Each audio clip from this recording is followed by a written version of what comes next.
Halo sobatku, selamat datang di channel Sobat Movie.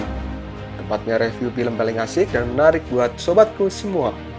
Yang baru gabung, silahkan klik tombol subscribe ya dan nyalakan loncengnya, supaya kalian tidak ketinggalan film-film seru yang Mimin upload.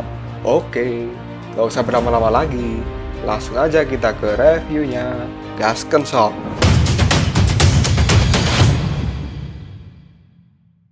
Hey, oke, sobatku terkeren, terkecil, terbaik, tersemuanya. Kita masih bersama Sobat Movie, channel alur cerita terasik sepanjang masa. Oke, kita masih di chapter spesial ya sobat. Kali ini chapter sangat spesial banget. Karena Mimin bahas dari chapter 111 sampai dengan 120. Wow, gak usah cacicot banyak bacot. Kita langsung masuk ke pembahasan. Oke, masih ingat kan pertarungan Rulai versus Raja Rahu? Saat itu Rahu menebaskan pedangnya dan mengenai dada Rulai. Rulai pun terpukul mundur, membuat para satria Asura yakin bahwa Rulai akan mati. Tapi sang ratu tahu, Rulai tak akan mati dengan semudah itu. Pedang yang hanya sekali tebas kini menciptakan banyak sayatan pada tubuh Rulai, tapi tak dapat melukai tubuhnya. Hal ini dikarenakan Rulai memakai tubuh emasnya untuk menahan sayatan pedang iblis. Sayatan pedang yang tiada hentinya membuat Dewa Rulai terpaksa harus menggunakan kekuatannya yang lebih besar lagi. Dewa pun menggunakan tubuh emas abadi untuk menahan serangan pedang iblis. Tubuh emas ini dibentuk oleh batu dan pasir di sekitar tempat itu, mirip sama jurusnya Boboiboy tanah. Hal ini membuat Raja Rahu semakin bersemangat bertarung dengan Dewa Rulai. Dalam wujud tubuh emas raksasa, Rulai masih saja memperingatkan Rahu untuk memperbolehkan dirinya pergi dan menyelamatkan Sumo. Pesan itu pun akan disampaikan lewat tinjunya yang langsung menyasar Raja Rahu di bawahnya. Seketika, blar. Tinju Rulai pun menghantam Rahu membuat tempat itu berantakan. Dan Satria Asura pun terkejut karena kekuatan Rulai yang sangat besar sekali. Oke, sekarang Satria Guisa baru sadar bahwa kekuatan Rulai ternyata setingkat dengan rajanya. Dalam wujud budak emas raksasa, Rulai terus menghantam tempat itu, tapi secara mengejutkan tubuhnya mulai tersayat. Tubuh emas Buddha pun hancur dan hanya menyisakan kepala Buddha. Dan muncul Rahu dari balik tubuh emas Buddha yang hancur lebur. Tapi Rulai sudah berhasil kabur. Raja Rahu pun berjanji akan segera bertemu lagi dengan Rulai. Dan kini Rulai terbang tinggi menggunakan wujud elangnya meninggalkan kerajaan Asura dengan membawa Sumo bersamanya. Setelah terbang selama 4 jam, akhirnya Rulai berhenti di sebuah bukit yang sudah aman dari jangkauan para Asura. Dan Rulai pun memeriksa Sumo yang ternyata sudah tak bernyawa. Dia terpaksa menguburkannya di tempat itu dan kembali ke istana surga. Ternyata semua itu hanyalah cerita versi Rulai yang ia ceritakan di hadapan para dewa cahaya dan Kaisar Sitian. Rulai berkata, ini semua dia lakukan demi bisa damai dengan Asura. Tapi para dewa ini berpikir Asura tak akan berdamai karena mereka benci dengan para dewa dan terobsesi bertarung yang sangat tinggi. Kaisar Sitian kini menuruti kata-kata Rulai dan setuju untuk berdamai dengan Asura. Hal ini membuat Rulai senang dan ingin kembali ke kerajaan Asura untuk menyampaikan niat dari surga. Tiba-tiba Jenderal Barat berteriak tidak boleh. Hal ini karena gengsi. Menurut Jenderal Barat, dewa tak boleh meminta damai duluan dengan Asura karena akan menurunkan derajat martabat para dewa. Rulai pun berkata, itu bukan masalah besar, dan Sitian menimpali. Pasti tidak akan mudah karena Asura dan dewa sudah bermusuhan selama ribuan tahun. Kini Sitian mulai senang karena Dewa Rulai telah kembali ke surga dan ingin Dewa Rulai tetap menjadi pilar surga seperti dahulu. Sitian pun mempersilahkan Rulai istirahat karena dia pasti capek. Dewa Rulai pun langsung berpamitan dan menuju tempat Sasin Guanyin. Sesampainya di sana, Sasin memperingatkan Rulai untuk tak banyak bicara karena akan dicurigai sebagai patah mata dan membela Asura. Rulai merasa tenang saja karena ada Sasin yang mengerti dirinya, dan Sasin bilang dia tak punya kesan yang baik pada Asura. Rulai pun menanyakan keadaan Sumo dan Sasin berkata dia sedang dirawat oleh Siwe. Yang diceritakan Rulai di hadapan para dewa hanyalah sebuah kebohongan untuk menutupi ulahnya membawa anak Raja Asura ke istana surga untuk dirawat. Dan saat ini kondisi Sumo masih pingsan. Menurut Sasin, Rulai adalah orang yang paling ceroboh dan tak memikirkan akibat dari semua tindakannya. Karena secara tiba-tiba dia muncul di hadapan Sasin dengan membawa anak Raja Asura. Dan hal ini adalah hal yang terlarang dan sangat berbahaya. Karena bila ketahuan dewa lain, anak ini pasti akan dihukum mati. Rulai pun ingin sementara waktu Sumo berada di tempat ini sampai dia sembuh. Karena Sumo adalah harapan satu-satunya Rulai untuk mendamaikan Ashura dengan dewa. Sasin pun tak yakin karena dewa ataupun Ashura selalu menganggap mereka musuh seperti perkataan Jenderal Barat. Meski sulit, Rulai tetap optimis dan harapan itu pasti masih ada. Tapi kini Rulai mulai khawatir bahwa akan terjadi perang besar karena Ashura tak rela kaumnya dibawa kabur oleh dewa, apalagi itu adalah anak sang Raja Ashura. Oke, kita berpindah ke jalur iblis. Di sana ada Bailang yang sedang berlatih menangkap burung buatan Biksu Tong. Dengan susah payah Bailang pun berhasil menangkapnya dan merasa senang. Lalu Biksu Tong memberikan burung lagi dengan tingkat kesulitan yang lebih pada Bailang. Wukong dan Baji melihat Bailang sangat bersemangat karena menurut Baji siluman anjing punya tenaga yang sangat besar dibandingkan siluman babi yang suka tidur. Wukong pun tak memperbolehkan Baji untuk tidur dan ingin dia membantunya. Wukong pun lalu memberikan kapak pada Baji dan mulai memotong kayu besar di depannya.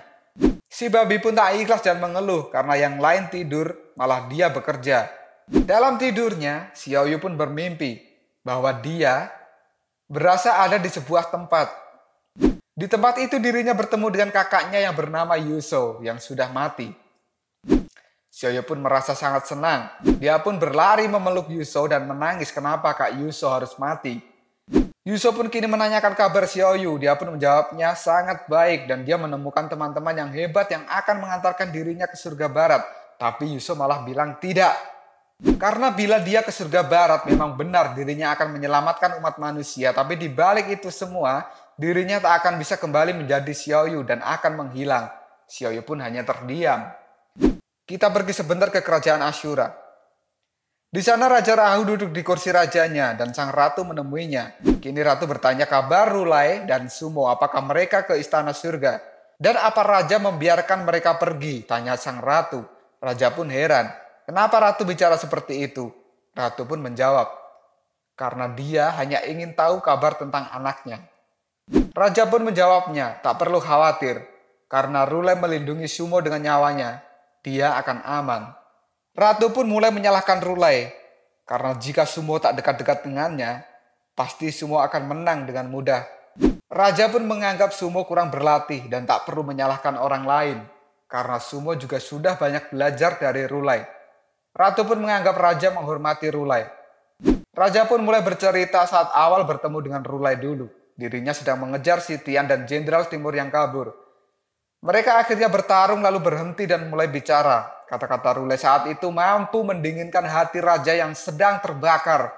Dia pun akhirnya berhenti mengejar dewa yang kabur karena raja tahu yang dihadapinya sekarang adalah gunung yang sangat besar. Jika terus melawan Rulai, maka dirinya akan kalah. Sejak saat itu pun raja selalu berharap bisa bertarung kembali dengan Rulai. Tapi tak pernah menemukan kesempatan itu. Karena Rulai tak akan mau berhadapan dengannya bila tak berada di peperangan yang besar. Raja pun mulai berdiri dan menyuruh ratu untuk mengumpulkan pasukan. Karena inilah saatnya yang dinanti-nantikan sang raja selama ini. Perang besar melawan dewa di istana surga. Di dalam mimpi Xiaoyu, Yuso terus membujuknya untuk tak ke surga barat karena dia akan dikorbankan. Menurut Yuso, kalau bisa jadi manusia yang dapat menikmati segala sesuatu di dunia, kenapa harus mau berkorban nyawa? Hal ini membuat Xiaoyu bingung. Yuso masih saja membujuk Xiaoyu untuk menghentikan perjalanan ini. Xiaoyu pun tak ingin mendengar kata-kata Yuso lagi. Dan tidurnya pun mulai gelisah. Hingga mengeluarkan keringat dingin, tapi tak ada satupun yang menyadari kegelisahan Xiaoyu. Yuso semakin saja kuat membujuk Xiaoyu dan menganggapnya bodoh karena mau saja dikorbankan hanya untuk manusia yang tidak abadi dan pasti akan mati. Xiaoyu pun sadar bahwa itu bukan Yuso dan berteriak, "Siapa kamu?" Akhirnya Yuso pun menunjukkan wujud aslinya bahwa dia adalah Raja Kegelapan yang sudah menantikan untuk bisa bertemu dengan Xiaoyu sejak puluhan juta tahun yang lalu. Xiaoyu pun kini ketakutan setelah melihat Raja Kegelapan dan Raja Kegelapan Yuan Shi Tianxun kini mengulurkan tangannya untuk mengajak Xiaoyu bersamanya dan menjamin kebahagiaannya. Tiba-tiba, gelombang pasir besar menghalangi sang Raja Kegelapan sebelum dia berhasil menyentuh Xiaoyu. Hal ini membuat sang Raja Kegelapan terkejut karena di antara tim Biksu Tong ada juga yang bisa memakai jurus memasuki alam mimpi seseorang. Xiaoyu yang tidur kini tubuhnya terangkat ke atas oleh sekumpulan pasir yang membuat yang lainnya terkejut dengan apa yang telah terjadi. Ternyata itu adalah ulah Wuqing yang berusaha menyadarkan Xiaoyu dari tidurnya. Wuqing pun terus berusaha membangunkan Xiaoyu karena mimpinya telah dirasuki oleh orang lain. Xiaoyu pun membuka matanya dan nampaklah wujud Raja Kegelapan yang berteriak. Kini semua orang kaget melihat wujud Raja Kegelapan dalam bentuk api raksasa keluar dari dalam tubuh Xiaoyu. Sun Wukong kini mulai waspada dan biksu mengenali bahwa dia adalah leluhur arwah jahat. Bailang yang panik dengan keadaan Xiaoyu langsung berlari menyusulnya dan Xiaoyu pun tak apa-apa karena sudah diselamatkan oleh Wuqing. Wuqing pun menguasai teknik ini karena dulu ia juga pernah menggunakan kekuatan ini untuk mencelakai orang lain dan dia pun menyesal. Si Raja Kegelapan ini masih saja mengajak Xiaoyu untuk bersamanya. Xiaoyu pun menolaknya dan bilang cukup karena dia tak mudah ditipu. Xiaoyu pun marah karena Raja Kegelapan sudah menyerupai Yuso. Hal ini membuat Biksu Tong tahu teknik Raja Kegelapan yang membuat para dewa akhirnya terperosok dan menjadi arwah jahat. Xiaoyu lalu berteriak, menyuruh Raja Kegelapan untuk pergi dan tak masuk kembali ke dalam mimpinya. Tiba-tiba saja, Raja Kegelapan pun lenyap. Hal ini dikarenakan tekad Xiaoyu yang kuat, maka tak mudah untuk dibujuk. Semua orang kini mulai berkumpul dan membahas kemampuan sang Raja Kegelapan ini. Xiaoyu pun kini bertanya apa dia akan datang kembali. Menurut Wuqing, dia yang sudah terusir tidak akan kembali ke mimpi seseorang. Dan kata Wukong, tak akan ada masalah jika tekad seseorang itu kuat. Bila dia bisa merasuki Xiaoyu, artinya dia bisa merasuki siapa saja, kata Biksu Tong. Dan dengan pedenya, si Baji berkata dia tak akan merasukiku. Wukong pun menyindir Baji. Dia tak akan memasuki orang yang tak punya pikiran. Biksu Tong pun menyuruh semuanya untuk waspada. Wukong mengamati bahwa Raja Kegelapan sangat menghindari pertarungan secara langsung. Karena jika tubuhnya terluka, reaksinya tidak biasa. Dan Baji pun menyombongkan diri bahwa dia akan menghajar Raja Kegelapan kalau datang lagi. Wukong pun tak yakin dengan si babi ini. Kini mereka akan beristirahat kembali, sedangkan Raja Kegelapan di kediamannya merasa senang setelah menemukan keberadaan Xiaoyu dan orang-orang yang melindunginya. Raja Kegelapan melihat mereka seperti orang biasa yang sembrono, tapi di luar dugaan, mereka semua memiliki kemampuan yang luar biasa yang bisa mengalahkan Jenderal Selatan. Dan kini Raja Kegelapan akan mencari celah pada mereka untuk merasukinya dan akan memanfaatkan para siluman di jalur iblis. Karena api kitab suci adalah milikku, kata Raja Kegelapan. Biksu Tong pun kini membuka peta dan menemukan titik paling penting di jalur iblis.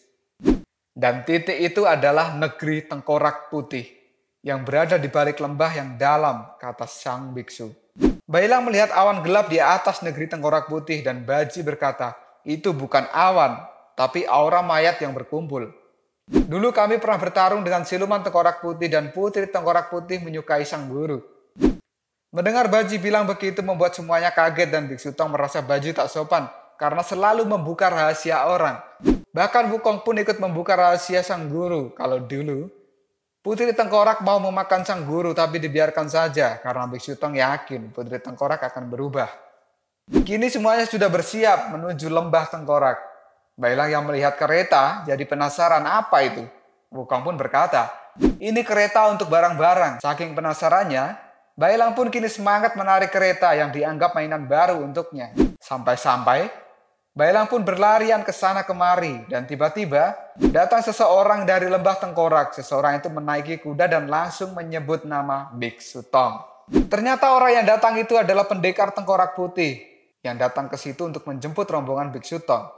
Di tempat Dewa Sasin, kini Sumo sudah sadar dari pingsannya membuat Siwe senang. Sumo pun langsung bertanya, di mana ini? Dan Siwe menjawab, istana surga.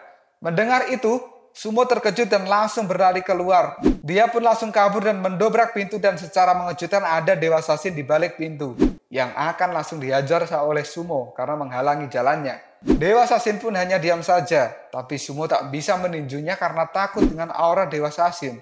Sang dewa pun kini membenarkan kata-kata Rulai kalau Sumo adalah Asura yang istimewa. Dewa pun berkata, kamu kaget ya? berada di istana surga. Semua pun membenarkan hal itu. Karena dia berada di markas musuh besar Ashura, makanya dia pun langsung kabur. Dewa Sasin bilang, kamu berada di sini karena R'ullai, dia ingin menyelamatkanmu. Dan nyawa yang dia selamatkan bisa saja menghilang dalam sekejap kalau kamu berkeliaran di sini dan ketahuan oleh dewa lain. Kamu akan mati. Semua pun hanya diam saja. Tiba-tiba saja lonceng istana surga berbunyi dan Dewa Sasin sudah tahu pertanda apa itu. Prajurit pun kini berlari secepat mungkin. Dia menemui Jenderal Timur dan melapor. Ada masalah besar. Karena saat ini 4 Raja Ashura telah berkumpul dan menyerang istana surga. Jenderal Timur pun hanya terdiam. Kini para satria Ashura sudah berkumpul untuk menyerang istana surga dengan mengendarai naga untuk kaum Ashura di bawah Raja Rahu. Utusan raja kini melapor pada Raja Rahu bahwa 3 raja yang lain sudah berangkat dulu ke istana surga. Dan paling cepat 2 hari akan sampai pada jarak 100 km dari istana surga. Raja Rahu pun sudah tahu kalau 3 raja yang lain tak akan melewatkan perang dengan langit. Karena ini adalah perang besar Ashura dan dewa setelah beberapa ratus tahun yang lalu melakukan gencatan senjata. Kini para satria Ashura merasa bersemangat untuk membantai para dewa dan meminum darahnya. Raja Gila Rahu pun memberikan semangat untuk para pejuang Ashura untuk membawa dewa turun dari langit agar mereka merasakan kemarahan dan kekuatan dari Ashura. Mereka semua kini berangkat menuju istana surga dengan naga masing-masing. Pertarungan 300 tahun yang lalu terhenti karena R'ullai.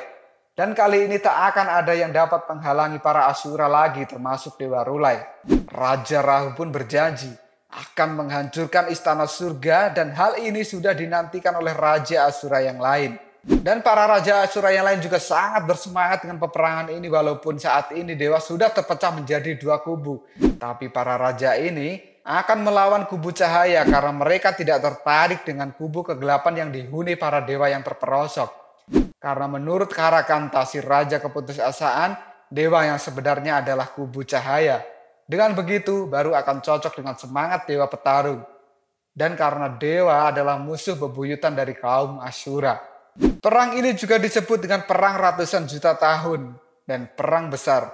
Karena melibatkan 4 raja Ashura sekaligus untuk melawan para dewa.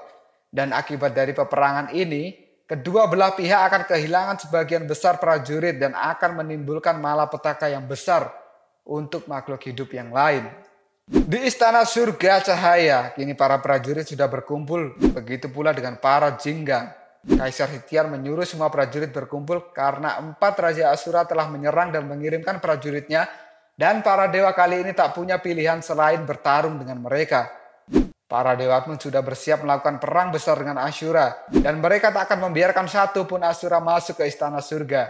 Sitian pun lalu menunjuk Dewa Sasin sebagai pemimpin seluruh pasukan. Dewa Sasin pun kini maju dan menyuruh prajurit untuk membalikkan situasi dengan menyerang duluan.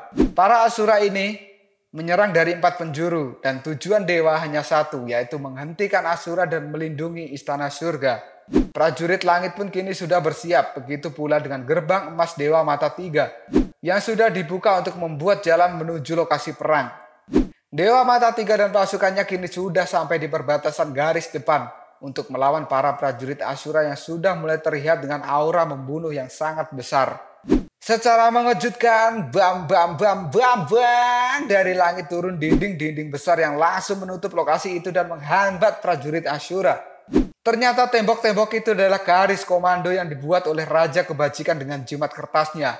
Raja Kebajikan pun mengeluarkan jimat yang sangat banyak dan membuat tembok yang sangat panjang yang membentang di antara gunung bahkan di lautan.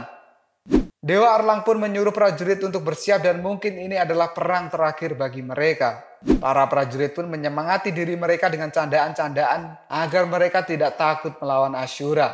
Dan Dewa Erlang menyuruh mereka agar tidak ada satupun Ashura yang bisa menembus garis pertahanan surga. Raja Kebajikan yang sudah memasang ribuan jimat raksasa yakin bisa menghentikan prajurit Ashura. Dan ini adalah keuntungan bagi para dewa surga. Lalu muncul Raja Cahaya yang jarang melihat Raja Kebajikan bersemangat bertarung seperti saat ini. Karena sejak dulu, Raja Kebajikan selalu netral. Raja Kebajikan pun menjawab, hal ini dia lakukan karena sekarang dewa sudah terpecah menjadi 2 dan kekurangan kekuatan maka dia tak bisa diam saja. Raja Cahaya melihat Ashura sudah semakin kuat bahkan dirinya sendiri merasa takut. Raja Cahaya pun juga merasa bersalah karena sudah menciptakan Asyura tapi tak mampu mengendalikannya. Para prajurit di berbagai arah kini sudah siap pada posisinya masing-masing. Begitu pula dengan jenderal pemimpin perang yang juga sudah bersiap pada posisi mereka. Dewa Sasin pun kini juga sudah di area perang dan berkata, sayang sekali, perang ini tak dapat dihindari. Dewa Rulai berkata, kita sudah berusaha. Dewa Sasin pun merasa damai dengan Asyura hanya akan menjadi mimpi saja. Dewa Rulai pun menjawab, sudah tak ada yang bisa dilakukan dan mereka harus serius. Karena lawan kali ini tidak mudah dan Sasin pun merasa senang bisa bertempur kembali bersama Rulai. Kini awan gelap yang merupakan barisan depan naga Raja Rahu sudah sampai di area peperangan. Para satria Asura penunggang naga sudah bersiap menyerang baris pertahanan depan istana surga. Mereka pun bersemangat membantai para dewa dan menginginkan kepala mereka. Prajurit surga pun kini langsung melepaskan anak panah ke prajurit naga. Satria Asura kini juga sudah mulai melompat dari naganya dan menyerang secara langsung dengan serangan yang begitu barbar. Dewa Sasin juga sudah mulai diserang, tapi dia mampu melumpuhkan para Asyura dibantu oleh Dewa Rula yang juga menyuruh Dewa Sasin untuk selalu waspada dan jangan meremehkan mereka. Dewa Sasin kini menyuruh Dewa Rula untuk membantu sisi yang lain dan menyerahkan tempat ini pada dirinya. Karena tekanan Asyura sangat kuat, takutnya salah satu sisi ada yang tidak kuat menahannya. Karena menurut Dewa Sasin, sekarang para dewa yang kuat sudah hampir tidak ada di surga cahaya. Dewa Rulai pun menyerahkan tempat ini pada Dewa Sasin dan dia pun pergi membantu sisi yang lain sambil berpesan untuk berhati-hati pada Raja Rahu. Karena kekuatannya tidak kalah dari Dewa Rulai. Dengan wujud elangnya Dewa Rulai mulai mengecek satu persatu sisi pertahanan. Dewa Sasin menganggap Dewa Rulai memang tak mau berhadapan dengan Rahu. Karena ada suatu hal dan harus Dewa Sasin sendiri yang menghadapinya. Tiba-tiba Satria Asura melompat dan mengepung Dewa Sasin dengan santainya. Dewa Sasin menunjukkan kekuatan tangan seribunya dan melumpuhkan Asura dengan sangat mudah. Para Asura itu dijatuhkan dari tembok pertahanan. Lalu Dewa Sasin mulai merasakan aura pembunuh yang dingin datang pada dirinya. Ternyata itu adalah aura Raja Rahu yang langsung melompat dari naganya dan bersiap untuk melawan Dewa Sasin. Raja Rahu pun akan membunuh Dewa Sasin dan kini pun dia mengeluarkan pedang iblisnya siap menebas sang dewa. Di bagian utara pasukan Asyura penunggang serangga sudah mulai menyerbu dari udara karena yang dari darat tak bisa memasuki garis pertahanan dewa. Pasukan pemanah Asyura pun sudah meluncurkan anak panahnya dan ditahan dengan tameng para prajurit surga. Serta Dewa Erlang sudah bersiap perang dengan tombak mata tiganya. Dia pun terbang dengan kuda langitnya sambil menghunuskan tombaknya membantai prajurit Asyura penunggang serangga. Dan Dewa Erlang pun kini akan berhadapan dengan Raja Tangisan Vimala Citra yang membuatnya senang karena berhadapan dengan Dewa Erlang. Di lain tempat, Jenderal Barat sudah mengeluarkan genderang petirnya untuk menyerang kaum Asyura dan dia pun melumpuhkan Asyura penunggang gagak pimpinan Raja Keputusasaan Karakanta. Dan Jenderal Timur pun kini mempertahankan sisi lautan yang diserbu oleh Asyura penunggang ikan pimpinan Raja Bandi. Dan dibantu oleh para muridnya yaitu para Jinggang. Para Jinggang pun mulai menghajar pasukan Asyura dengan penuh semangat. Jenderal Timur pun menghitung kerugian perang ini sangat besar. Kita berpindah ke istana surga ke-8. Di sana ada seekor harimau kumbang berlari ke dalam istana dan dia adalah Bintang Tianyong yang memberikan kabar untuk si Tian jahat bahwa Asyura telah berperang dengan Dewa Cahaya dan mengepung para dewa dari segala sisi. Si Tian jahat pun bertanya bagaimana situasinya. Bintang Tianyong pun bilang mereka belum bisa menembus masuk dan si gendut punya ide untuk ikut menyerang Dewa Cahaya. Si Tian jahat tak setuju. Karena mereka harus berhati-hati dengan Asyura. Niatnya membantu Asyura malah kita yang akan diserang balik, kata si Tian. Pelindung ke-8 bertanya apa kita akan diam saja. Dan si Tian berkata, gunakan kesempatan ini untuk memperluas wilayah. Karena perang Asyura dan Cahaya akan berlangsung sangat lama, mungkin ratusan tahun. Si Tian pun kini mulai memberi perintah untuk turun ke dunia manusia dan saatnya ke-8 bangkit. Mereka pun mulai melepaskan rantai penghubung istana surga dengan Pulau Abung. Dan istana surga ke-8 mulai turun perlahan ke dunia manusia. Mereka benar-benar akan memperluas wilayah dan pasukan di dunia manusia yang akan menyebabkan kekacauan di dunia. Kita kembali ke pertarungan Dewa Sasin dengan Raja Rahu. Sang raja yang mulai mengeluarkan tebasan pedangnya kini bisa dihindari oleh Dewa Sasin. Dewa pun berkata, dirinya tidak buru-buru dan mulai memanasi Raja Rahu dengan berkata, pasukan nagamu sudah dihajar mundur. Masih terus menghindar membuat Raja Rahu semakin geram dan menebas Dewa Sasin tepat di wajahnya. Tapi sebelum pedangnya menyentuh sang dewa, dia pun mampu menahan pedang itu dengan jurus tangan seribunya yang membuat Raja Rahu terkejut dengan kekuatan Dewa Sasin. Raja pun mulai menekan pedangnya membuat Dewa Sasin bergeser mundur dan Raja pun akan menunjukkan siapa yang lebih hebat. Tekanan dari sang Raja membuat jurus tangan seribu Dewa Sasin mulai retak dan membuat sang dewa ini panik. Tiba-tiba saja muncul seseorang dan berkata, "Raja Asura, kau tidak menjaga sikap." Membuat Raja dan Dewa Sasin penasaran dengan siapa yang berbicara. Ternyata yang berbicara itu adalah Ling Bao Tianxun atau Raja Cahaya, sang pencipta Asura. Raja Cahaya pun berkata, "Bawalah orang-orangmu pulang. Bila tidak, aku sendiri yang akan memusnahkanmu." Raja Cahaya berkata bahwa dewa dan Asura adalah sama.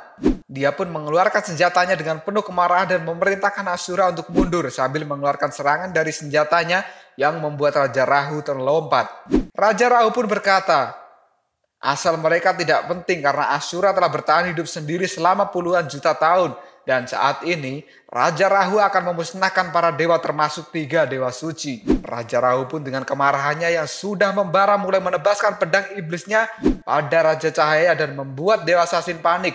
Raja Cahaya pun dengan cepat mengeluarkan perisai jiwa dan menahan tebasan pedang iblis yang sangat dahsyat. Hal ini membuat Raja Cahaya terpaksa bertarung dengan Raja Rahu. Dia pun mengeluarkan pedang jiwa dan mulai menyerang hingga menimbulkan ledakan yang sangat besar yang membuat Raja Rahu terpental mundur dan ditangkap oleh naganya. Rahu pun masih bersiap untuk menyerang. Hal ini membuat Raja Cahaya berkata, "Asura, jangan terlalu hebat. Aku yang menciptakan Asura dan aku mengerti kemampuan kalian. Kau tak akan menang." Raja Cahaya pun mulai mengancam Raja Rahu bahwa dirinya bisa menjadi badai dan ombak yang akan menghancurkan seluruh pasukan Asura. Rahu pun tak merasa takut sedikit pun dan menyuruh Raja Cahaya untuk maju. Raja Cahaya pun mengeluarkan jurus tangan sang pencipta. Dia pun mulai menyebarkan cahaya penciptaan pada batu dinding penghalang yang akhirnya membangkitkan batu itu menjadi manusia batu. Para manusia batu kini mulai bangkit dan membuat Rahu terkejut dengan kemampuan Raja Cahaya, sang pencipta dirinya. Manusia batu pun mulai menyerang dan mengamuk pada para Asura yang menimbulkan gelombang ledakan yang sangat besar. Raja Cahaya pun bilang, "Sudah lihat Asura? Kekuatan penciptaan Raja Cahaya ini mampu membangkitkan batu, gunung, rumput, kayu, dan yang lainnya untuk melawan Asura. Kali ini, dia pun membangkitkan seluruh pasukan batu raksasa untuk melawan para Asura." Dewa Mata Tiga yang sedang bersemangat bertarung kini terkejut apa yang terjadi. Karena tiba-tiba, manusia batu raksasa ciptaan Raja Cahaya bangkit dan menunggu perintah dari sang jenderal Dewa Mata Tiga. Kini para dewa merasa senang karena mendapat bantuan pasukan tak terduga dari Raja Cahaya yang membangkitkan pasukan manusia batu raksasa. Para manusia batu ini mulai menyerang pasukan Asura tanpa ampun. Membuat Raja Kebajikan senang karena perpaduan batu raksasa miliknya dan jurus penciptaan Raja Cahaya adalah hal yang luar biasa yang tak ada kelemahannya. Dan hal itu sudah mampu menghalangi pasukan Asura untuk masuk ke kerajaan istana surga. Dewa Sasin pun terkejut melihat tangan Raja Cahaya berdarah karena serangan Raja Rahu. Dia pun menyuruh Raja Cahaya untuk beristirahat. Raja Cahaya pun berkata, "Bertarung bukan keahlianku, tapi aku mampu memindahkan gunung dan lautan. Dan dengan adanya manusia batu ini maka Asura akan tertahan. Semoga mereka bisa sadar dan mundur." Dewa Sasin juga berharap begitu. Kali ini para Asura merasa kewalahan menahan serangan pasukan batu dan Raja Rahu menyuruh mereka untuk memperhatikan musuh karena ini tak akan bertahan lama. Dewa Rulai pun kini terbang menuju tempat Dewa Sasin. Sesampainya di sana, Siwe memberitahu kalau Sumo telah menghilang. Ternyata Sumo kabur ke medan perang. Di sana dia melihat Asura sedang perang dan ayahnya juga ada di sana. Melihat itu semua, Sumo akan ikut berperang. Tiba-tiba datang Dewa Rulai mencegah Sumo. Dewa Rulai pun bilang, "Sumo, kamu tidak sopan karena kabur begitu saja." Sumo pun menyuruh gurunya untuk mundur karena mereka adalah musuh yang tidak mungkin bisa bersama. Dewa Rulai pun dengan sabar membujuk Sumo dan berkata, "Kamu tidak seperti Asura yang lain. Letakkan pisaumu dan kembali padaku." Sumo pun menangis karena dia bingung harus berbuat apa. Dewa Rulai pun berkata, "Kamu harus makan siang dan mengobati luka-lukamu dan tak perlu melakukan apapun." Sumo pun menjatuhkan pisaunya dan mulai ikut dengan Dewa Rulai. Kita berpindah ke tempat Raja Naga Laut Timur. Di sana, Raja Naga melihat langit berubah dan menduga itu adalah perang Asura dengan dewa. Raja Naga Laut Selatan berkata itu adalah perang Dewa Cahaya dengan Asura, karena sekarang dewa sudah terpecah menjadi dua. Raja Naga Laut Timur pun kaget dan bertanya, "Apa maksudmu Dewa Kegelapan?" Raja Naga Laut Selatan membenarkan hal itu. Dan naga langit yang sedang mereka bahas adalah pembahasan dengan Dewa Kegelapan. Raja Naga Laut Timur pun tak mau membahas hal itu lagi karena naga tak akan bekerja sama dengan para Dewa Kegelapan. Dia pun langsung pergi. Di saat itulah Raja Naga Laut Timur didatangi oleh seseorang yang ternyata adalah pelindung Dewa Kegelapan yang langsung berkata, "Orang yang tak bisa menerima perubahan akan mati." Sang Raja Naga Laut Timur pun terkejut dengan orang itu dan tiba-tiba serak dari belakang sebuah pisau menembus jantungnya. Raja tua ini ditusuk oleh naga pengkhianat yang ternyata mereka adalah Raja Naga Laut Selatan dan anaknya. Hal ini dilakukan karena Raja Naga tua ini hanya akan menghalangi rencana Raja Naga Laut Selatan. Dasar pengkhianat busuk. Jadi sebel gua sama naga bangke ini. Sorry sob. Mimin kok jadi emosi sendiri ya. Kematian Raja Naga Tua membuat Dewa Kegelapan senang. Dan kali ini putra Raja Naga Tua alias kakak Auxue dicari oleh adiknya dengan mengatakan ayah mencarinya. Dia pun mengikuti sang adik dan merasa curiga. Kenapa dibawa ke tempat seperti ini? Setelah keluar dari lorong, tiba-tiba banyak pasukan naga dari jauh sudah mempersiapkan panahnya dan mulai membidik Arexo, si kakak Auxue. Pasukan naga itu pun langsung melepaskan hujan panahnya. Di kerajaan Raja Naga Laut Timur kini sedang heboh karena ada yang berteriak Raja Naga Tua telah wafat. Hal ini membuat semua rakyat Naga Laut Timur merasa tak percaya dan ingin tahu kejadian sebenarnya. Ternyata yang berteriak itu adalah si pengkhianat Raja Naga Laut Selatan yang datang dengan membawa mayat Raja Naga Tua yang dibawa menggunakan tandu oleh rakyat naga. Si naga pengkhianat ini pun berkata, Raja Naga Tua dibunuh dengan kejam.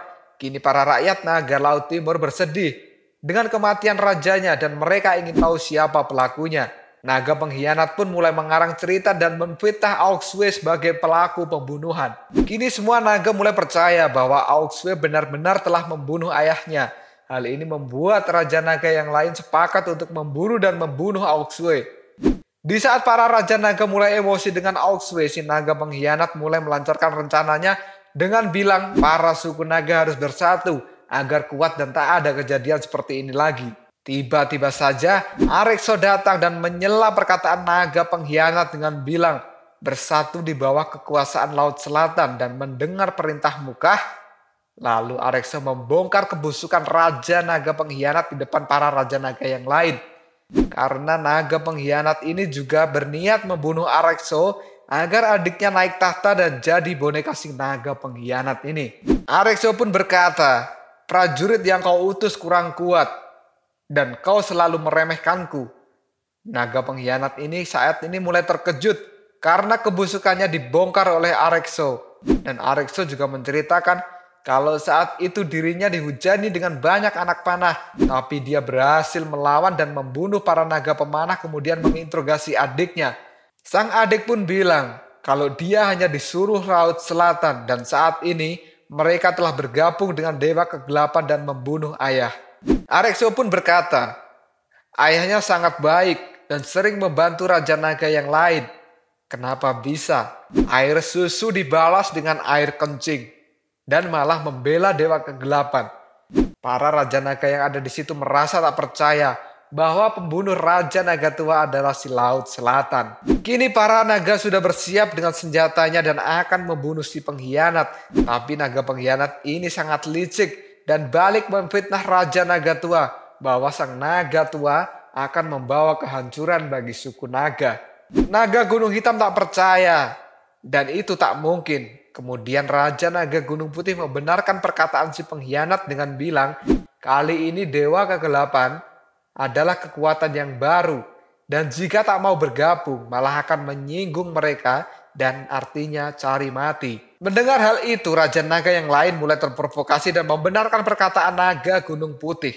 Naga Gunung Putih juga merasa pintar dan benar di hadapan Arekso. Tiba-tiba saja Arekso marah dan menebaskan pedangnya ke arah Raja Naga Gunung Putih. Seketika kepala si naga ini terpenggal dan mati. Arekso menganggap terlalu banyak Raja Naga tamak dan licik di antara 3.000 suku naga. Dan saat ayahnya masih hidup, dia meminta Arekso untuk menghormati para naga licik ini. Dan saat ini Arekso akan membereskan para pengkhianat dengan membantai mereka semua. Arekso pun menyuruh naga laut timur untuk membunuh para pengkhianat dan membalaskan dendam Raja Naga Tua. Akhirnya pertempuran naga pun tak terhindarkan. Hal ini digunakan oleh naga pengkhianat dan anaknya sang pecundang untuk melarikan diri. Arekso pun membantai para Raja Naga yang tamak tanpa ampun. Dia membunuh satu persatu para Raja Naga yang sekongkol dengan Laut Selatan alias naga pengkhianat dengan memakai pedang naganya yang sangat hebat. Naga dataran tinggi yang mencoba membujuk Arekso juga tak luput dari tebasan pedangnya yang membuat tubuhnya terpotong menjadi 2. Begitu pula dengan Raja Naga Gunung Giok yang mencoba melarikan diri dan akan melaporkan perbuatan Arekso di pengadilan naga. Langsung saja ditusuk dari belakang yang membuatnya tewas seketika. Menurut Arekso, naga ini tak mempunyai kemampuan tapi mereka memegang kuasa sama seperti DPR dan MPR negeri Konoha. Itu adalah sebuah kesialan bagi para suku naga. Begitu juga dengan pengadilan naga yang isinya adalah sampah. Dan Arekso akan menggunakan caranya sendiri untuk mengatasi hal ini. Karena darah harus dibayar dengan darah. Para naga laut timur pun mulai memburu naga yang mencoba kabur. Arekso kemudian mendekati jenazah ayahnya dan salah satu naga melapor bahwa si pengkhianat dan si pecundang telah kabur. Arekso pun menyuruhnya untuk menyebarkan kabar kematian ayahnya. Kini Arekso menyuruh untuk memberitahu pada 3.000 suku naga untuk mengumpulkan pasukan dan menyerang. Berita ini pun disebar pada semua Raja Naga bahwa Naga Laut Timur telah tewas dan pembunuhnya adalah Naga Laut Selatan. Kematian sang ayah membuat Arekso naik tahta menjadi Raja Naga Laut Timur dan meminta 3.000 suku naga untuk menyerang Laut Selatan. Mengetahui Arekso menyebar berita seperti ini membuat si pengkhianat tertawa dan merasa lucu. Karena saat ini para naga sudah banyak yang bergabung dengan naga pengkhianat ini. Si pengkhianat ini meyakinkan para naga yang bergabung dengannya untuk tidak takut dengan serangan Arekso. Karena mereka punya backingan yang lebih kuat yaitu Dewa Kegelapan Peminum Darah. Yang membuat naga pengkhianat ini merasa aman dan tenang menghadapi serangan dari Arekso. Di lembah Tengkorak ini kabutnya sangat tebal dan Satria Tengkorak Putih membawa rombongan Biksu Tong menuju negara Tengkorak Putih. Wuching merasa jalannya sama persis dengan yang dulu. Dan perkampungan Tengkorak Putih adalah salah satu perkampungan terbesar di jalur iblis. Wukong pun merasakan aura siluman yang sangat tidak enak dan Biksu Tong berkata bahwa itu hanyalah aura mayat yang berkumpul selama bertahun-tahun. Karena siluman tengkorak ini adalah siluman yang istimewa, mereka hanya menyerap aura mayat dan tidak pernah meninggalkan wilayahnya. Kini kabut pun mulai menghilang dan mereka telah sampai di perkampungan Tengkorak Putih dan langsung disambut oleh Putri Tengkorak Putih yang sangat cantik dari atas bangunan. Terlihat Putri Tengkorak Putih merasa sangat senang dengan kedatangan Biksu Tong. Hal ini membuat yang lain terkejut sekaligus kagum dengan kecantikan sang Putri Tengkorak Putih. Setelah belasan tahun tak bertemu, kini Biksu Tong kembali datang dan memberi salam. Sang putri merasa seperti baru kemarin saja bertemu. Biksu membenarkan. Dia pun mengingat kejadian masa lalu di mana sang putri terobsesi dengan perasaan sukanya pada sang biksu dan ingin biksu menjadi mayat agar bisa bersama dirinya selamanya di tempat ini. Lalu datanglah Sun Wukong yang menyelamatkan gurunya. Hal ini membuat Putri Tengkorak Putih menampakkan wujud aslinya dan bertarung dengan Sun Wukong. Kini sang putri pun tersenyum. Karena itu hanyalah masa lalu dan biarkan jadi kenangan saja. Sang putri pun menyuruh tim Biksu Tong untuk masuk dan istirahat. Di perkampungan Tengkorak Putih, kedatangan mereka disambut dengan baik. Bahkan Bailang diberi sesuatu oleh anak kecil di sana. Tapi Biksu memperingatkan Bailang untuk tidak menerima sembarangan di tempat ini. Dan kini Putri Tengkorak Putih ingin minta tolong pada sang biksu. Biksu pun menyanggupinya dan ternyata sang putri hanya ingin biksu mengajarinya belajar kitab kuno karena ada yang tidak dia mengerti.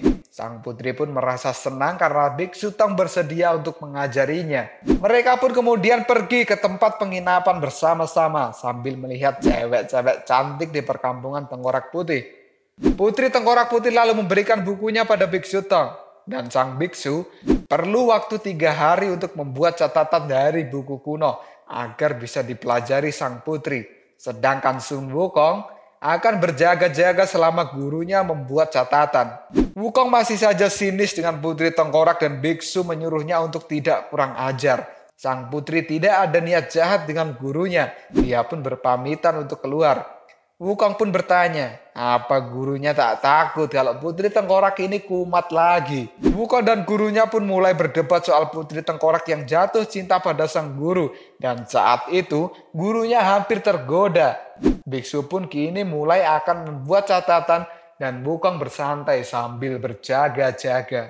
Di penginapan, Xiaoyu, Wuxing, dan Bailang sedang bersantai. Dan Bailang melihat keramaian di luar ingin mencoba jalan-jalan sebentar. Lalu Wuxing memperingatkan agar sebaiknya di sini saja. Tak usah keluar-keluar karena bahaya di tempat ini tak bisa diprediksi. Wuxing pun kini teringat bahwa Baji tidak ada dari tadi. Begitu juga dengan Aoxue dan Yihu. Ternyata Baji dan Yihu sedang bersenang-senang dengan makanan dan para wanita di tempat lain. Sedangkan Aoxue sedang berjalan-jalan di pasar dan dia bertemu dengan seorang bocah yang mengajaknya bermain. Aoxue merasa kesal dengan bocah itu dan menendang bolanya. Anak itu pun menangis dan berlari menjauh dari Aoxue. Tiba-tiba saja datang bocah-bocah yang lain yang mengajak Aoxue bermain. Aoxue pun berlari dan bocah-bocah itu mengejar dirinya. Di tempat lain, Putri Tengkorak Putih berjalan di atas tumpukan tulang-tulang. Dia pun langsung bersujud memberikan salam pada ayahnya dan sudah melaksanakan perintah sang ayah untuk membuat biksu Tong menetap di tempatnya. Sang ayah pun bangkit dari tumpukan tengkorak dan menginginkan api kitab suci. Dia tak akan melepaskan kitab suci begitu saja karena sudah ada di wilayahnya. Putri Tengkorak pun menawarkan diri untuk melakukan tugas itu. Tapi sang ayah malah marah karena Putri Tengkorak Putih selalu gagal hanya karena rasa cinta yang ia miliki pada manusia. Sang putri pun meminta maaf dan sang ayah bertanya, apa di hatimu masih ada Tang Sansang? Putri pun menjawab, aku sudah melupakannya dan akan selamanya tinggal di perkampungan Tengkorak. Tak ada pikiran lain. Pendekar Tengkorak ini menyusul sang putri dan menawarkan diri untuk membunuh Tang Sansang. Meskipun ada Sun Wukong yang melindunginya, tapi tempat ini adalah posisi yang lebih unggul untuk dirinya. Pendekar pun yakin bisa membunuh mereka semua. Sang ayah membenarkan hal itu karena di tempat ini bisa menyerap aura kematian yang membuatnya tak terkalahkan. Sang ayah pun langsung menyuruh pendekar tengkorak untuk mengatasi mereka dan dirinya juga akan turun tangan sendiri untuk merebut api kitab suci. Sang ayah pun mulai bangkit dengan tubuh raksasanya dan akan beraksi malam ini. Dia pun menyuruh aura kematian Huang Guan untuk naik ke permukaan dan seketika perkampungan tengkorak diselimuti oleh kabut putih. Yihu pun tiba-tiba merasakan sesuatu yang aneh dari mulutnya. Dia pun muntah dan Baji juga ikut muntah karena bau yang sangat busuk yang menyengat sekali. Baji pun melihat semua makanan dan minuman di situ menjadi busuk. Mereka berdua pun kini panik. Dan tiba-tiba wanita di depan Baji langsung menciumnya dan meniupkan aura tengkorak padanya. Sedangkan Aoxue kini masih dikepung bocah-bocah yang mengajaknya bermain. Bocah-bocah itu pun mengejar Aoxue dengan wujud separuh tengkorak. Aoxue pun terpaksa menggunakan petirnya untuk mengusir bocah tengkorak. Di saat Aoxue sudah merasa membuat para bocah tengkorak pergi, dia pun menjadi lengah dan akhirnya satu bocah tengkorak menggigit dirinya. Di tempat peristirahatan, Bailang masih mengkhawatirkan Baji dan yang lainnya karena belum juga kembali. Kini mereka mulai merasa ada yang aneh karena jalanan tiba-tiba sepi dan berkabut. Wuxing pun merasakan ada hal yang salah dengan tempat ini. Dan tiba-tiba seseorang datang menggedor-gedor pintu untuk dibukakan. Bailang pun membuka pintu dan ternyata itu adalah Subaji yang sudah berwujud separuh tengkorak dengan aura kegelapan yang langsung mencekik Bailang. Baji yang menyerang Bailang dengan tiba-tiba membuat semua orang terkejut dan Wuching pun langsung menampar Baji agar dia sadar. Seketika Baji pun sadar dan berubah ke wujud aslinya. Dan dia pun bingung. Kenapa tiba-tiba ditampar? Oh, Xiaoyu pun bilang, kalau kau berubah menjadi makhluk aneh dan menyerang kita. Baji pun tak percaya jika dirinya telah melakukan hal itu. Dan Xiaoyu pun berkata, kamu telah terkena aura kematian. Baji pun menyuruh Wuching untuk memeriksanya dan Wuching menyuruhnya untuk tak bergerak. Baji pun kini berubah lagi dan langsung dihajar sampai berdarah-darah. Lalu mereka bertiga mengikat Baji dan harus cepat mencari Biksu Tong untuk pergi dari tempat ini. Mereka pun keluar dari penginapan dan ada seseorang yang melompat-lompat di atap. Ternyata seseorang itu adalah Yihu yang langsung berkata, mereka ada di mana-mana, membuat semuanya bingung dengan siapa yang dimaksud oleh Yihu ini. Yihu pun bergabung dengan yang lainnya dan Wuching waspada karena mungkin saja Yihu sudah tertular aura kematian karena dia tadi bersama dengan Baji. Yihu pun berteriak, tempat ini sangat berbahaya karena dia sebenarnya kabur dari kejaran para warga tengkorak. Dan benar saja, para warga tengkorak sudah datang dengan jumlah yang sangat banyak dan langsung mengejar mereka semua. Para tengkorak itu pun mengepung dari segala arah, bahkan ada yang melompat dari atas genting juga. Dan terpaksa, Wuching beserta yang lainnya harus melawan. Di tempat Biksu Tong yang sedang menerjemahkan kitab kuno, tiba-tiba lilin di hadapannya padam. Wukong dengan sigap langsung memeriksa keadaan di luar. Wukong pun terkejut dengan apa yang dia lihat dan berkata, orang sangat banyak. Biksu Tong pun berdiri dan langsung memeriksanya bersama dengan Wukong. Dan benar saja, mereka berdua keluar dan langsung disambut dengan prajurit tengkorak yang sangat banyak sekali. Prajurit ini berkata bahwa malam ini Kaisar Tengkorak akan muncul dan mereka adalah prajurit yang dipilih untuk menemani sang Kaisar. Biksu pun bertanya, ada yang bisa dibantu? Tengkorak pun bilang Kaisar mau mendapatkan kitab suci. Dan nasib Sun Wukong serta Biksu akan ditentukan oleh sang Kaisar malam ini. Di tempat yang lain, Bailang sedang bertarung dengan rakyat tengkorak dan datang seorang menyuruhnya untuk berhenti. Orang itu ternyata adalah putri tengkorak putih yang menyuruh mereka untuk menyerah saja. Karena aura kematian sedang banyak, mereka tak bisa melawan sang putri. Sang putri pun lalu menyerap aura kematian dan menggunakannya untuk menyerang Bailang dan yang lainnya. Bailang pun tertangkap oleh sekumpulan tulang-tulang yang membentuk sebuah tangan dan keluar dari dalam tanah. Dan Bailang pun mencoba membakar tulang itu dengan api naga Yuso tapi tidak mempan sob. Wuching pun langsung menyerang sang putri. Dia menebaskan pedangnya dan tiba-tiba saja muncul pendekar tengkorak yang langsung menangkis serangan Wuching. Pendekar tengkorak tak akan membiarkan Wuching menyerang putri tengkorak. Dia pun membalas serangan Wuching dengan langsung membuatnya terpental. Wuching kaget dengan serangan pedang pendekar tengkorak yang sangat cepat dan aura pedangnya kini membuat Wuching tak mampu bergerak. Pendekar tengkorak pun merasa kekuatan murid Biksu Tong biasa saja. Kini sang pendekar tengkorak bisa mendapatkan kitab suci dengan mudah. Xiaoyu pun merasa ketakutan dan dia berharap Baji dan Yihu dapat melindunginya. Tapi hal tak terduga terjadi. Ternyata Yihu juga sudah tercemar dan Xiaoyu pun berteriak. Xiaoyu ketakutan karena semuanya telah menjadi mayat. Pendekar tengkorak pun menangkap Xiaoyu dan akan membawanya pada Kaisar Tengkorak. Dan putri tengkorak putih secara tiba-tiba menyerang pendekar tengkorak membuat dirinya terbelah menjadi dua. Hal ini membuat semuanya terkejut. Begitu juga dengan pendekar tengkorak. Putri pun meminta maaf karena dirinya ini terpaksa. Dan sang putri menyuruh tengkorak yang lain untuk bubar. Putri tengkorak pun juga menyembuhkan Yihu dan Baji dari aura kematian. Serta melepaskan Bailang dan putri menjelaskan kalau tuan rumah di desa tengkorak ini adalah ayahnya. Dia yang mengendalikan aura kematian yang membuat dirinya tak bisa lepas dari pengawasan sang ayah. Saat ini sang putri bisa memutus aura kematian untuk sementara dan menolong tim Biksu Tong. Dia menyuruhnya pergi sebelum ayahnya datang, dan sementara sang putri akan tetap tinggal di desa Tengkorak. Pengorbanan putri Tengkorak Putih ini dilakukan karena dia masih mencintai Tang Sonsang. Dan dia ingin melakukan sesuatu agar seperti manusia yang masih hidup. Pendekar Tengkorak pun memahami apa yang diinginkan sang putri. Hal ini dilakukan karena putri merasa dirinya dan Tengkorak di sini hanyalah boneka dari ayahnya. Putri pun sadar yang ia lakukan sekarang akan membuatnya terbunuh. Dan sang putri mengajak mereka semua untuk cepat kabur. Tiba-tiba saja keluarlah Kaisar Tengkorak dari dalam tanah dalam wujud yang sangat besar.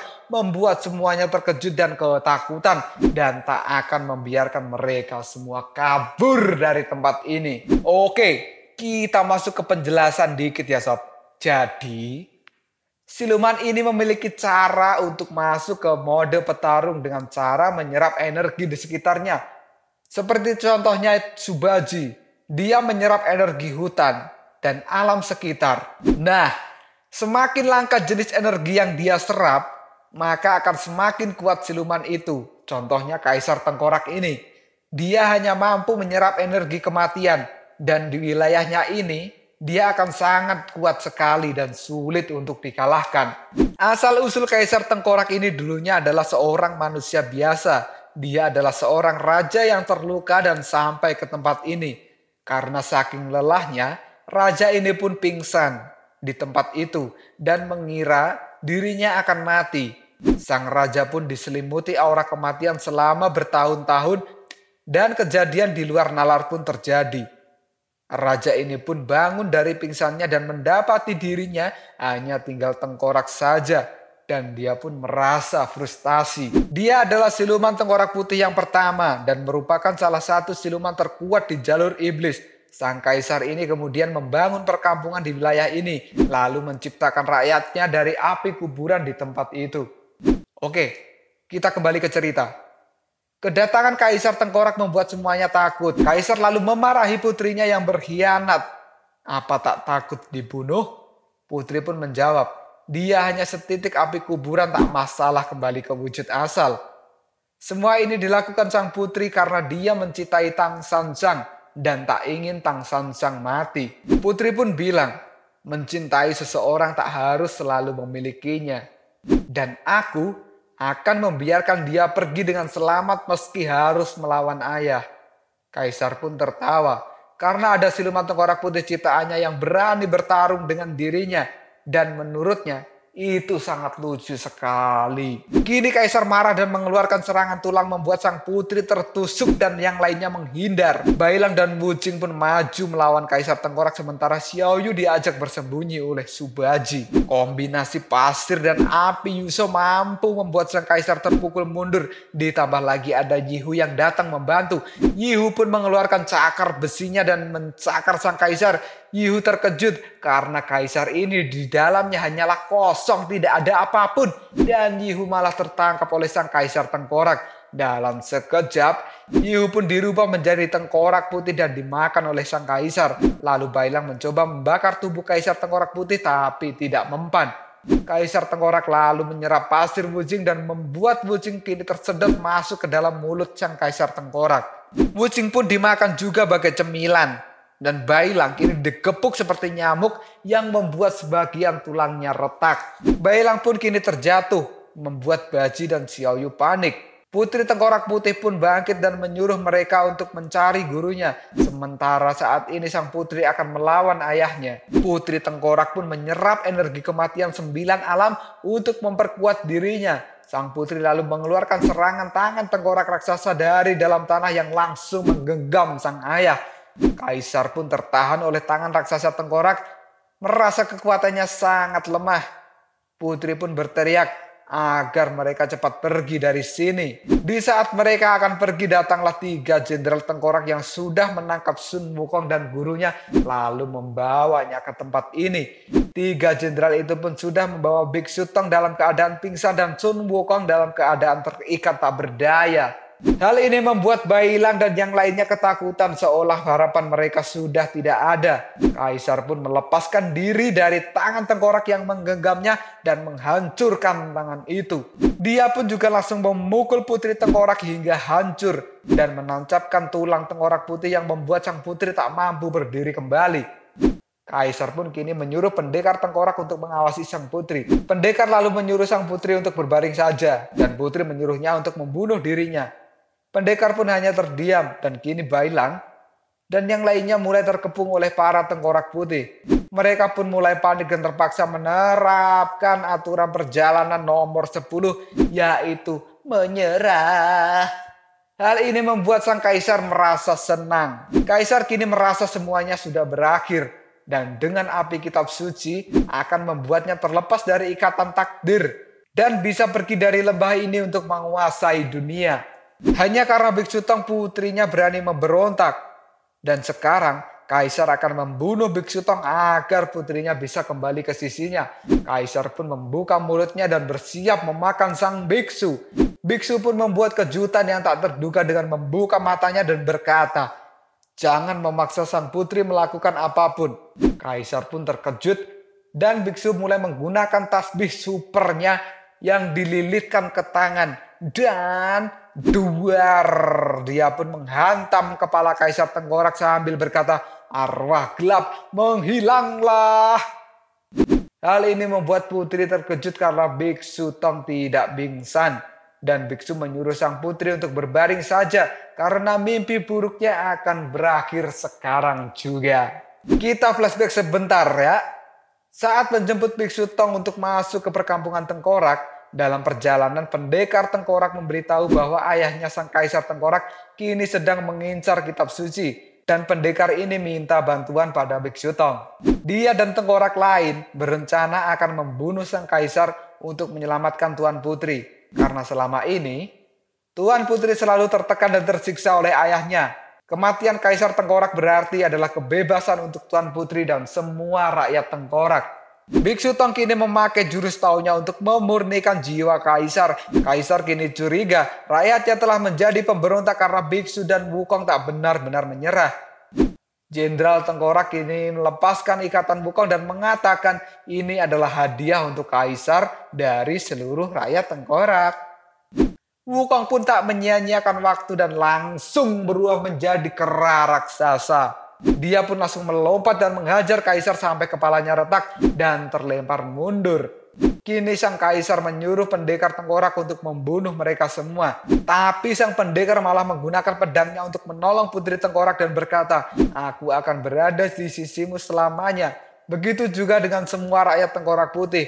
Mereka akan berkorban untukmu." Pendekar Tengkorak ini sebenarnya mencintai putri Tengkorak, tapi karena dia tak punya hati dan hatinya hanyalah sekumpulan debu, maka dirinya merelakan sang putri untuk mencintai seseorang yang memiliki hati. Dan dia minta tolong Biksu Tong untuk membantunya melawan Kaisar Tengkorak. Sang putri pun bilang, "Kau tak perlu berbuat seperti ini untukku." Pendekar Tengkorak ini berlari untuk melawan Kaisar dan 3 jenderal pun mendatangi putri Tengkorak.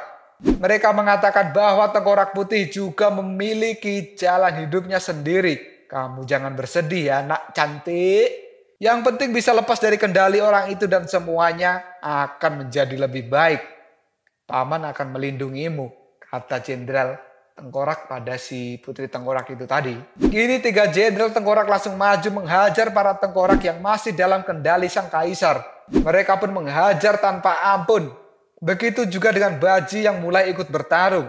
Tuan Putri sudah mulai bangkit kembali dan Bailang sedang menghajar para Tengkorak yang mengepungnya. Karena Tengkorak semakin banyak, mereka pun kabur mengikuti arahan Subaji. Lalu pendekar Tengkorak mulai berlari menyerang Kaisar dengan pedang siluman Huangguan. Membuat sang Kaisar tak menyangka bahwa putra kesayangannya juga telah berkhianat. Kini Kaisar mulai tersayat dengan pedang sang pendekar. Dia tak menyangka kalau pendekar Tengkorak Putih memiliki kekuatan yang lumayan kuat. Wukong pun langsung melompat dan meninju dada sang Kaisar hingga tembus. Dia pun menyengkeram muka Kaisar Tengkorak dan mengangkatnya lalu membelahnya menjadi 2. Ulah Wukong ini benar-benar barbar yang membuat sang Kaisar terbelah. Membuat mereka semua merasa lega dan biksu tak menyangka Wukong akan sebarbar dan sekasar itu. Aduh. Tulang Kaisar Tengkorak ini sudah hancur lebur, lalu keluarlah Yihu dan Wuqing yang tadinya ditelan oleh sang kaisar. Merasa kaisar sudah hancur, biksu merasa sudah bisa tenang. Tapi malah ada sesuatu yang terjadi. Biksu pun memanggil Sun Wukong dan tiba-tiba aura kematian muncul dari tubuh Sun Wukong. Ternyata Sun Wukong telah tercemar aura kematian yang membuatnya langsung ambruk. Membuat Biksu Tong khawatir dan tiba-tiba saja muncullah wujud asli sang Kaisar Tengkorak dari balik tubuh Sun Wukong. Wujud ini adalah wujud sebenarnya sang kaisar yang telah mengalami perubahan karena cuaca dan digerogoti oleh aura kematian hingga tubuhnya tersisa tulang saja. Dan telah berada di lembah tengkorak ini selama puluhan juta tahun. Dan itu adalah bukti kejamnya kutukan. Walaupun kini Kaisar Tengkorak berwujud hanya sebesar manusia biasa, tapi kekuatannya sangat luar biasa. Kaisar pun akan menunjukkan kekuatan asli dari dirinya. Dia pun menyerap aura kematian 9 alam dan melakukan pengumpulan energi dan langsung masuk ke dalam tubuhnya. Membuat sang kaisar bertambah kuat dan akan membantai semua orang di situ. Lalu menciptakan kerajaannya kembali. Kaisar pun kini mulai bergerak menyerang. Sasaran pertamanya adalah Biksu Tong. Untung saja Biksu Tong mampu menghindari tusukan pedang yang sangat cepat. Meskipun bisa menghindar, dirinya dihajar dengan sikut, membuatnya terlempar cukup jauh. Dan kini Kaisar pun mulai menyasar pendekar tengkorak, membuatnya terkejut karena kecepatannya sungguh luar biasa. Hingga pendekar tengkorak tak mampu melihat pergerakan sang Kaisar. Tapi dia hanya butuh satu goresan pedangnya untuk mengenai Kaisar Tengkorak. Tapi sabetan pendekar kalah cepat dan tidak mampu mengenai Kaisar Tengkorak. Malah kini Kaisarlah yang membelah tubuh pendekar Tengkorak hingga berantakan tulang-tulangnya. Lalu Kaisar menusukkan pedangnya yang membuat pendekar Tengkorak berubah jadi tengkorak murni. Kaisar pun kini merasa puas karena membantai pengkhianat dengan tangannya sendiri dan dia akan mulai bersenang-senang di wilayahnya ini. Lalu apakah yang akan terjadi selanjutnya? Tunggu aja di next video. Koprol Sob. Tetap stay di channel Sobat Movie dan jangan lupa klik subscribe, like, dan share ke teman-temanmu agar channel ini dapat berkembang dan menghibur kalian semua. See you next tomorrow. Bye-bye.